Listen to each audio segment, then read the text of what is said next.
Tim was really nice to me. He gave me a much better introduction than I probably deserve. I talk a lot as I walk, so hopefully I don't die up here. I'm Susie. I write about the meats at HeyGrillHey.com. My husband Todd is doing this thing full-time with me. So I have a quick question. Has anybody listened to the Tastemaker podcast leading up to... Oh, I was hoping for at least 3 hands. He got more than 3.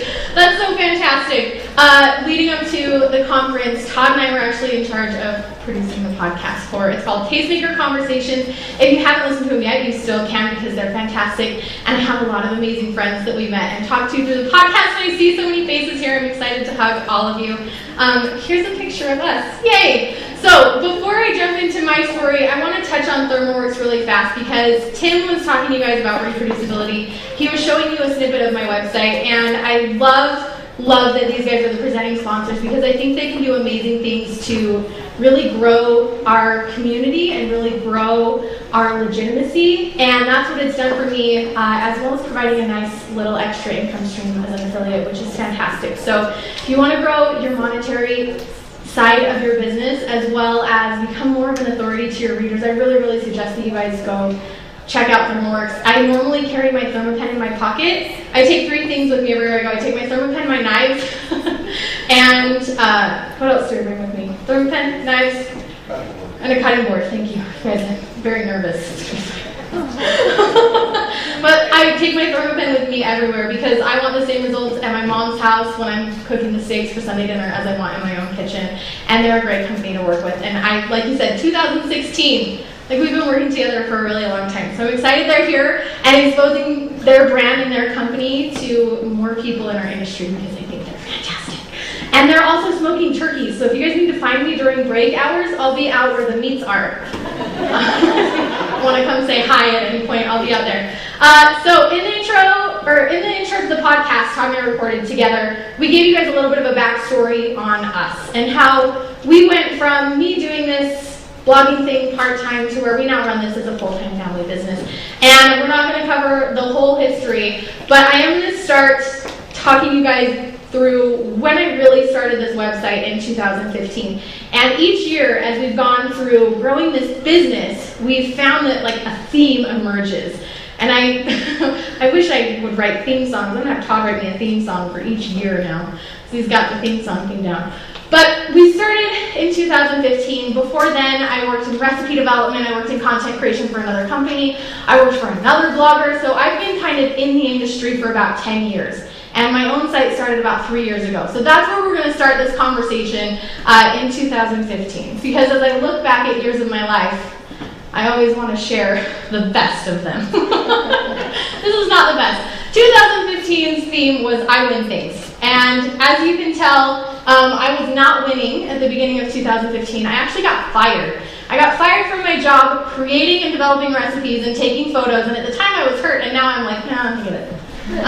Because for some reason I thought that taking pictures in my kitchen under yellow lights was like, it looks browner, I guess. I don't know. Somebody forgot to tell me about exposure settings because that's a white plate in there somewhere against those meatballs. And the chicken was cooked. I honestly can't tell you why it looks pink still.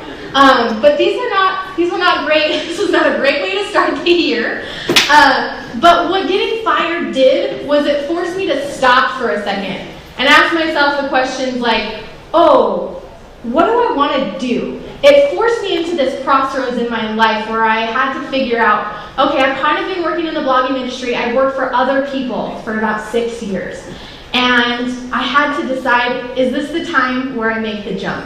Where I do this thing on my own and figure it out from the beginning. And for whatever reason, I decided to go for it. And the reason was, and I figure the reason is the same for a lot of us, is I just really loved food so much. And specifically, I loved barbecue. I'd been working for a grill manufacturing company, and I'd been writing barbecue and grilling recipes. And that just became my favorite thing in the whole world. I loved the barbecue community. I loved how helpful everybody was. I loved the whole history, this American tradition. Like, everything about it was fantastic. I'm from Utah, by the way, so I do not have a long-standing history with barbecue in any aspect, but I just fell in love with it, and I knew that this is what I was supposed to do. And so I started HeyGrillHey.com. I made my own logo. I was bootstrapping from the very beginning, you guys. It's not great.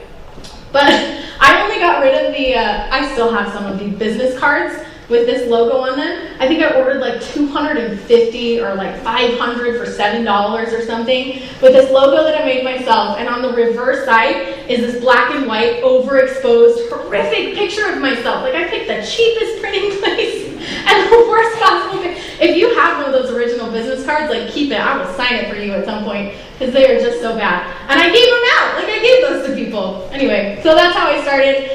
This is not, if you guys, does not sound like a winning year. We get there, I promise. I cooked a competition losing recipe on my first TV segment. So I entered one of my recipes in this grilling competition. They were like, post your recipes. They called it Meat Madness. It was like March Madness, and they entered the recipes in this bracket competition style thing. I entered this recipe in there, and I didn't get eliminated the first round. I was like, yes! I actually ended up making it to the Elite 8 before I got eliminated, before I went to the Final 4. But I emailed. I thought, you know who would want to know about this? Everybody.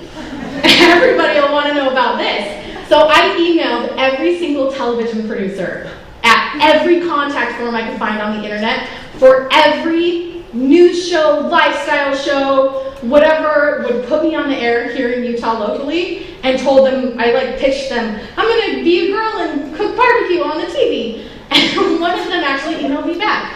And they were like, you know what? That sounds fantastic. We would love to have you on the TV. And so I did. I went and I cooked this recipe. It was a drum brisket with a bacon barbecue sauce. It was really good.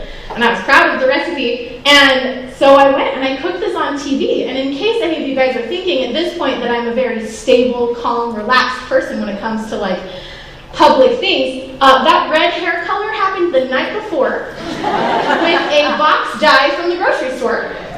And it's very much impulsive. So the fact that I'm here and I did not chop my hair, change it colors, or do anything incredibly drastic to my appearance, I'm really toning it down. I'm maturing so fast. I had a great time. I'm very much the professional back there hanging out on TV. I broke a Guinness World Record this year. This is a true story. I emailed Ballpark Hot Dogs the day I saw on Instagram in the morning they were having this competition. Cook these hot dogs, show us your best hot dog recipe, send it in to us, and what we will do is we will fly you to New York City, and you can stand on a street corner and cook hot dogs for many, many hours until the record is broken. And I was like, that sounds super fun. All my ideas sound so good when I'm saying them in the beginning. So I did not have any hot dogs, nor did I have time to go to the store and buy hot dogs. I had a baby napping upstairs. I texted my neighbor. She had hot dogs. So I got her hot dogs, filmed a video selfie style on my neighbor's grill because she had better shade, and filmed it 1 minute, no edits, no cut, got the thing uploaded to their website, their submission site, 30 seconds before it closed. It finished rendering, and then I went to click again, it was gone. I could no longer enter anything. But I don't even think I told Todd that I entered. Todd's my husband, by the way. I don't even think I told him that I had entered the competition, because as soon as I hit upload, I was like, well, that sucked. And I wrote it off. Surprise, a week later, they emailed me and they were like, hey, you won. You're flying to New York. So's Todd. You're going to stay here for 4 days. And Food Network was one of the main sponsors. The whole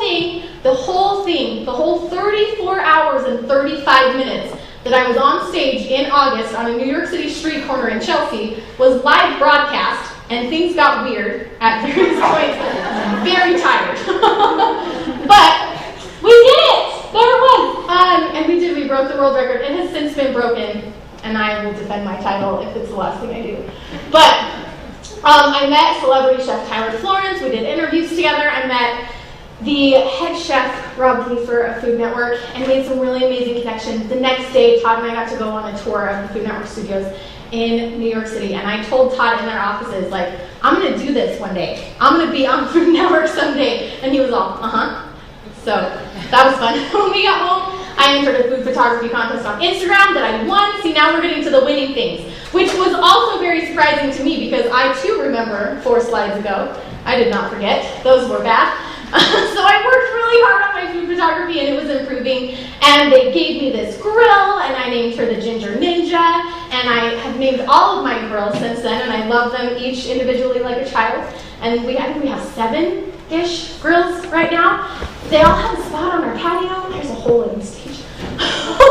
I didn't die. So, what I'm giving you guys from each of these years as we finish, I'm calling them my tasty nuggets, and these are my little takeaways of what we learned from this year. So, tasty nugget number 1 is I want you guys to be open to seeking out opportunities and saying yes when things come your way. I could have said I was fired, and I had no right trying to start my own website because my pictures were stupid and I hated them. I could have said I had no skills or abilities to be on television and never sent a single email to a television producer. I could have said I had no time to manage a decent application video for this grilling event, which was true. I did not have time. But I did it anyway, and I said yes, and I just tried. I just kind of went for it. And then when opportunities came my way, I tried to take them. So, 2016, I call this the year of blind enthusiasm. Also the grind year. Many of you might know this year. The grind year is the year that kind of sucks. It's the year after the first year. The first year, everything is like opportunities. It's fuzzy, it's bright, it's exciting, it's glowy. There's so many things, and you start to see these little things go your way. And then you hit year 2, and you realize that it's work. This is like work. And you have to do the work things. And nothing really like super notable happened that year. Like we moved a couple times. Todd was working full-time as a CPA. I was full-time parenting 3 young kids. And I worked in what I called the fringe hours. So that was when my baby was napping, the kids were down at night. I would work for like 8:30 to 10:30 at night, or on Grandma Thursdays when my sweet mom would take the kids to play for a day. Man, it was a grind. We just called this the grind year. And you guys know, social media, Pinterest, long content, SEO, updated images, updated themes, taking better pictures. Like, I wanted to burn it all down a couple times in the grind year. Like, cut it, cut the lights, it's over. We can also mention this year that I applied for, got accepted to, and then rejected 2 weeks before filming for Food Network Star. So I was like, oh, my dreams are dead. That happened this year. I created an ebook that I loved, kind of flopped, it didn't sell very well, and I'm pretty sure I quit each social media platform at least once that year before eventually coming back to it. So what kept me going is networking and conferences, and I have some friends here. You guys, I went to my first conference this year in 2016, and I was like, this is fun, conferences. I didn't bring my laptop, I maybe brought a notepad, and I ended up at dinner with just really big bloggers somehow. I don't know, I just like decided to, so don't be afraid to make friends. But I shoveled my way into this group of people, and they all went out to dinner, and they went back to the hotel room after, and they're like, yeah, come hang out with us. And I went back and I was like, fun, room service, ice cream. No, they all got out their computers, and guess what? They worked. And they worked really hard. And in that moment, my eyes were opened that like, oh, this can be more than a hobby. And they told me that they were making money, like real money. And I was like, oh, this can be like real money more than a hobby. And it really opened my eyes to what the possibilities were for food blogging. And it kept me going. It kept me thinking like, oh, this is actually possible. It's actually possible that, and people do this all the time. They're still laughing at me because I really didn't bring my computer. Say hi to Melissa and Rachel. They'll be around. They still laugh at me because I just showed up and I was just like, I don't know. But then I, figure it out. So, networking conferences saved my career. They kept me going, and you guys are already like nailing it this year because you're here and you're making an effort and you're stepping in the right directions, meeting people, and also barbecue. Barbecue. My love of food is what carried me through a lot of times when I wanted to quit, right? Because that's what we all got in this for. So these are our tasty nuggets for this year. Number 2 is be friendly. You're here. You're here at this conference. Like, you're probably sitting by, how many of you are sitting by somebody you've never met before? Yes! So many of you guys! New friends everywhere. You're killing it, by the way. So be nice to strangers. Introduce yourselves in ways that are comfortable. You don't have to, invite someone to dinner necessarily, but sit by somebody else in a class and introduce yourself. Get a business card. Make a contact. And tasty nugget number 3 is to take it all in. Try everything. Don't be afraid to hate stuff either. Treat everything that you do. You're going to be so overwhelmed with information at this conference, and it is all good, and that's okay. Take it all in. Make notes. Go home. Try things out. You don't have to stick to everything forever. I tried a lot of things that I know now that I'm very bad at, but I wouldn't have known that if I hadn't tried it first. And so now I can kind of move that off my list and focus on things that I care about. You don't have to be perfect at everything. Okay, so 2017 2017, this was our year. I told Todd this was our year. This is a story of sometimes like how I'm smart on accident. Usually when I try to be smart on purpose, it doesn't work out. But I told Todd this year, you're quitting your job, I'm replacing your income, and this is like, we're gonna do it. I'm gonna do it. And Todd was like, Todd said, sure. Todd's a CPA. Todd thinks about numbers. I'm a big vision person. Todd thinks about numbers, and he's like, yeah, no, I know what you're making, and I know what I'm making, and I do not see the gap. Like, I don't know how you're going to bridge this gap. So he did not believe me, but I will tell you that Todd believed in me. And actions speak much louder than words, and that man showed up for me every single day. Every single night, we edited videos until 2 in the morning. He taught himself how to edit videos that year also. So he caught the vision, even though he may not admit it out loud at that point, he had caught the vision, and he could kind of see how this was going. This year I also told myself I was going to read a book a year, and in January I read this old book called Think and Grow Rich. Has anybody read that book?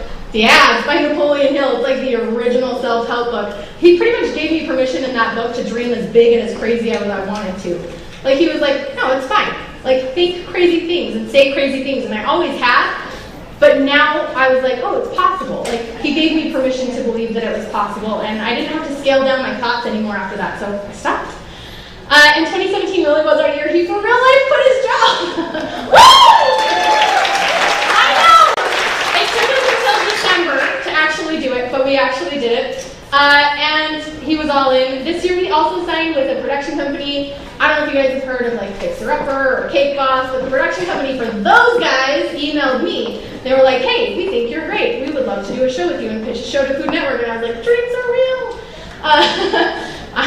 So it's a long process, but it was cool to start. And I emailed the production company and I emailed the lady. I was like, so what was it? Like, what was it that drew you to me? So I was like, I've had our viral videos. Like, our social media is growing, we're a big deal. They totally probably just like knew I was a big deal. I was getting pretty like confident. This is the video is gone. There was a video yesterday, but if any of you want to see the video of how they actually found me, it was on Instagram, and it was me filming my front yard, and I literally fell on my face in the snow. And I posted it to Instagram because I thought it was funny, and I said, for any new followers, let me introduce myself. That was what she decided would be like, yeah, that girl will be good on television. Oh, there you go. It's better not having to describe it. So this is lovely, by the way. This is like a big snowstorm. I was excited to show the people, the snow. So, the moral of the story is don't be afraid to occasionally go off brand. Because I posted that to my Instagram story, and she emailed me back, and she was like, actually, it was this. Great. It's very humbling. But yeah, we had our first viral recipe that year with many more to follow. We worked really hard. That's me on the floor in boots because it was snowing outside and we were filming a video on the deck. And lots of top knots, lots of late nights, and it was work, but we did it. And I still say, like, this is our year. 2017 was a great year. So now we're on to 2018. Oh, tasty nugget before we move on to 2018. Allow yourself to dream crazy things. And if your dream doesn't have to look like Food Network, it doesn't have to look like your husband quitting his job. Your dream doesn't have to look like a full-time business. Your dream is whatever you see in your mind before you fall asleep at night. The things you mull over in the shower when you're alone, like, those are things worth chasing, and it's worth it for you to honor those thoughts and to give them space in your mind and to speak them out to somebody else. Tell a stranger here. I don't care, but put them out there because weird things happen when you're willing to speak your dreams. Okay, 2018, happy to be here. That's our theme for this year. I've already picked it. Our goal this year, our attitude is positivity, gratitude, and charity. We try our best to be thankful. We're thankful for the mean people that comment on our posts because, hey, they're giving us engagement. We're thankful for our kids when they pick up their shoes and put them in the closet. I'm thankful for Todd when he does the dishes, which is all the time. Like, he does so many dishes. Todd's the official dish doer. And being grateful has helped us a lot because this year has been nuts. Running a full-time business with your spouse is hard, turns out. And when you hit those crazy dreams, like in my mind I was like, yay, I did it, it's over. Nope, you still have to feed your family the next month. So then you have to make new goals and new dreams. It doesn't just end, it just keeps going. And so being grateful and being humble and being thankful is massive. This year, I was on Food Network. Pretty cool. And one of the big things this year and why we say happy to be here is because it forces you to be present in that exact moment. And you can't force yourself too far into the future. You can't dwell on the past. If you're happy to be here, man, it really lets you feel things. I should let you know that I was like half laughing, half crying, and half ready to puke. That is 150% of feelings while I was watching this show air. And I ate. They were just showing me eat the whole time. And I was like, well, listen, I can't ask for anything better. So it was great. I judged the show called the Ultimate Summer Cook-Off. And so I got to judge the finale episode and eat all the food. It was like literally all the things you've ever dreamed about is like sitting down and eating amazing chef's food. It was, that's what it was. It was great. And so tasting nugget number 5 is be grateful and be charitable. It keeps you humble, it keeps you present. And one big thing this year, and while you guys are all here, one of the biggest takeaways is when you are charitable, it doesn't necessarily mean money. Charitable can mean be free with your information. Each one of us here has a background, has experience, has a unique perspective, and you have something to offer. And when we work together and when we freely share information, it adds legitimacy to this entire industry. We all grow. Those brands out there paid to be here, to get exposure to you, to meet you, and to build these relationships with you. You all have value. And as we help each other out and as we grow, it's just going to build this industry further and further. So be generous and be charitable with what you have and what you know. And do what makes you happy. Okay, 2019, it's blank, because it's not here yet. 2019 is far away. I don't even want to think about next month. I want to give you guys the opportunity to think about this weekend. What's your theme going to be? You don't have to pick it right now. Maybe it'll come to you throughout this weekend. Maybe it'll come to you a month from now as you look back on your notes and you realize, wow, I kept writing that thing over and over again. Like, that must have really stuck out to me. Be open to that inspiration. Abby has done an amazing job. Yeah, right? Abby! She's done the best job of picking this year's theme. So if you don't want to come up with your own, you can rely on hers, because community, education, and this experience will build your blog, and it will build your business, and it will build you up as a person. So be open to this experience. Be excited. This is a great weekend at Tastemaker. I'm like tingling. I'm so excited to be here and to be a part of this with all of you. Classes start in just a few minutes.